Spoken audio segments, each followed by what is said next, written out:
भारत ने बड़े फैसले लिए तो पाकिस्तान की सांसें थम गईं। भारत ने कल ये सभी फैसले लिए सीसीएस की बैठक में। अब ये तस्वीर पाकिस्तान ने देखी है, खबर पाकिस्तान तक पहुंची। अगली तस्वीर देखिए, पाकिस्तान ने भी बैठक बुला ली। शहबाज शरीफ ने बैठक बुलाई और बाकायदा भारत के खिलाफ भी इसी तरह के फैसले लिए। देखिए, पाकिस्तान ने भारत पर कुछ प्रतिबंध लगाए हैं। जो फैसले भारत ने लिए, अब पाकिस्तान ने उसे कॉपी करने की कोशिश की। पाकिस्तान की पहली कीदड़ भपकी, सिंधु नदी पाकिस्तान के लिए लाइफलाइन जैसी है। यानी भारत ने जो सिंधु जल समझौता स्थगित किया है, पाकिस्तान कह रहा है वो लाइफलाइन है, अंतर्राष्ट्रीय संधि भारत अकेले नहीं तोड़ सकता है। वो कह रहा है सिंधु नदी का पानी रोकना जंग के ऐलान जैसा है, हम सभी क्षेत्रों में भारत को मजबूती से जवाब देंगे।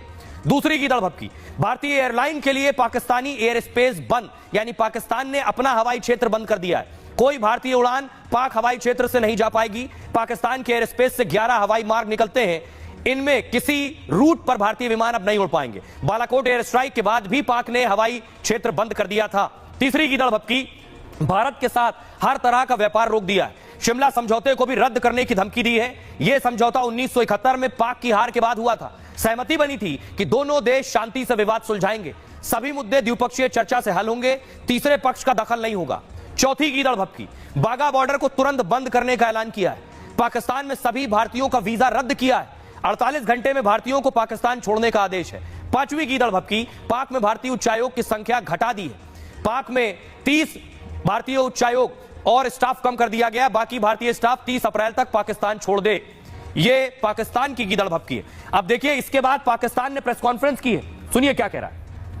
जो है ना, वो अपनी जो हमारी इंफॉर्मेशन है कि वो इस वक्त जो है एक ऑल आउट वॉर की जगह जो है पाकिस्तान के शहरों में जो है वो दहशतगर्दी की जो है पूरी तैयारी कर रहे हैं। और ये टिट फॉर टैट होगा। अगर हमारे शहरों में हमारे सिटीजन्स जो हैं वो महफूज ना हुए, अगर उन पे अटैक हुआ, तो ये इंडिया के सिटीजन भी जो है महफूज नहीं रहेंगे। इस तरह की कोई यूनिलैटरल जो है एक्शन, वो किसी भी कीमत पे नाकाबिल कबूल है। और अगर किसी किस्म की भी डिस्ट्रप्शन हुई तो फिर पाकिस्तान को दो राइट्स हैं। एक तो उसके नतीजे में जो भी एक्शन ले वो लेगा, और दूसरा कि हम भी फिर शिमला समेत जो ट्रीटीज हैं बायलैटरल, उसको हम कंसिडर कर सकते हैं, उसको हम भी इन अबेंस कर सकते हैं। पाकिस्तान की एयर स्पेस इंडियन ओन्ड और इंडियन ऑपरेटेड एयरलाइन जो है उनके लिए बंद की जा रही है। अब बड़ी चीज यह है, परीक्षण करने की तैयारी में था, मिसाइल परीक्षण करने वाला था। डर की वजह से पाकिस्तान ने मिसाइल परीक्षण नहीं किया। लेकिन अगली तस्वीर देखिए, भारत ने मिसाइल परीक्षण किया है। यह मिसाइल परीक्षण भारत ने किया है। पाकिस्तान को भी जवाब है कि भारत पूरी तरह से तैयार है।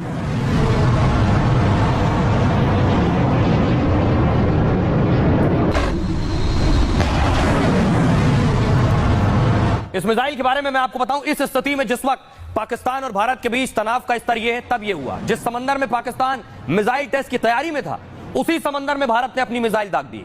उसने डिस्ट्रॉयर यानी मिसाइल विध्वंसक का सफल परीक्षण किया है। अरब सागर में भारत ने यह परीक्षण युद्धपोत INS सूरत से किया।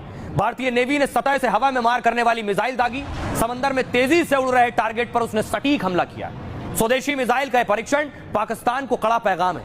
समुद्री सीमा पर हर हमले का जवाब देने में भारत सक्षम है। पाकिस्तान ने मिसाइल टेस्ट करने का ऐलान किया है। 24-25 अप्रैल को कराची तट पर परीक्षण करने वाला।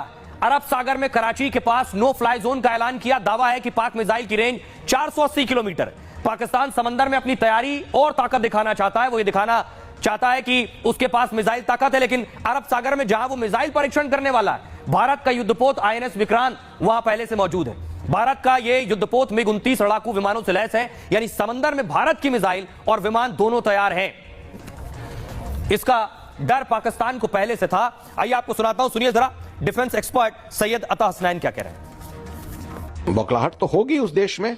उनको मालूम है कि ये बहुत बड़ा देश है, हमारी इकोनॉमी बहुत बड़ी है, $4 ट्रिलियन की इकोनॉमी है। अगर कल लड़ाई छिड़ी तो हमारा देश जो है उस लड़ाई के लिए स्टैमिना बहुत ज्यादा रखता है। पाकिस्तान की इकोनॉमी भी बड़ी कमजोर है और उस तरह का स्टैमिना नहीं है उनके पास, इंटरनेशनल सपोर्ट भी उनके पास नहीं है। तो बौखलाहट तो होगी वहां पर बहुत ज्यादा।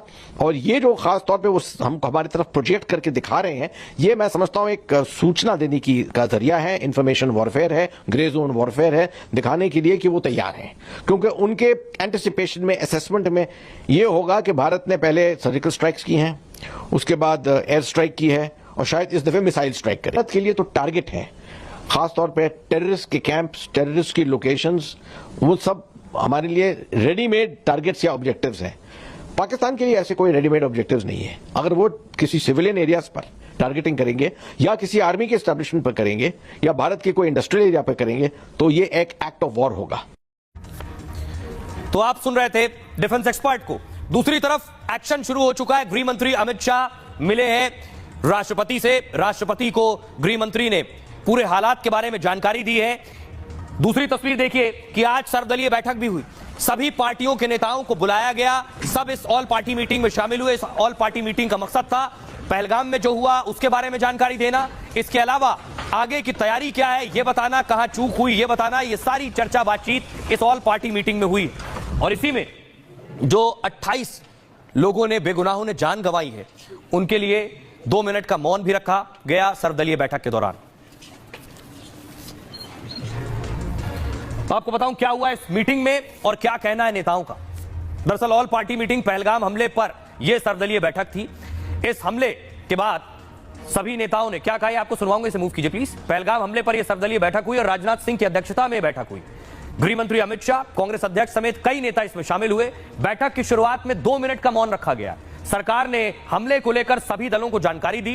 पाक के खिलाफ उठाए गए कदमों की डिटेल दी गई और हमलों के बाद देश भर में पाक के खिलाफ गुस्सा है। अखिलेश यादव ने कहा आतंकवादियों का कोई धर्म नहीं होता। केंद्र सरकार को आतंकियों के खिलाफ कड़ी कार्रवाई करनी चाहिए। सुरक्षा के मामले में हम केंद्र सरकार के साथ हैं। ऐसे मामलों में किसी को राजनीति नहीं करनी चाहिए। ओवैसी ने कहा आतंकियों के खिलाफ कड़ी कार्रवाई की मांग की। टूरिस्ट पर गोलियां बरसाने वालों को कुत्ता बताया ओवैसी ने। हमले में शामिल रहे कुत्तों को सजा मिलनी चाहिए। जुमे की नमाज पर कल काली पट्टी बांधकर जाने की भी अपील की है ओवैसी ने।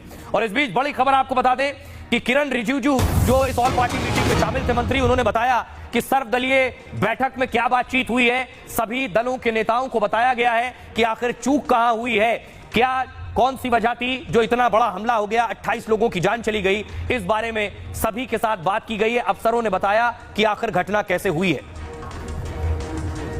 जीरो टॉलरेंस पॉलिसी के बारे में शुरू में बताया कि एक घटना बहुत दुखद है, उसके वजह से जो देश भर में सब लोग चिंतित हैं, उसको लेते हुए भारत सरकार ने और भी कड़ी कार्रवाई करने का मंशा को भी आज जताया। हमने सब लोगों ने मिलके जो पहलगाम में इंसिडेंट हुआ है उसको सभी लोगों ने कंडम किया। आतंकवादियों को उन्हीं की भाषा में जवाब दे जैसे उन्होंने हमारे निहत्थे निर्दोष लोगों की हत्या की है। हिंदू मां बहनों के साथ जिस प्रकार की बर्बरता उनके सामने ही उनके सिंदूर के साथ किया गया है, इसी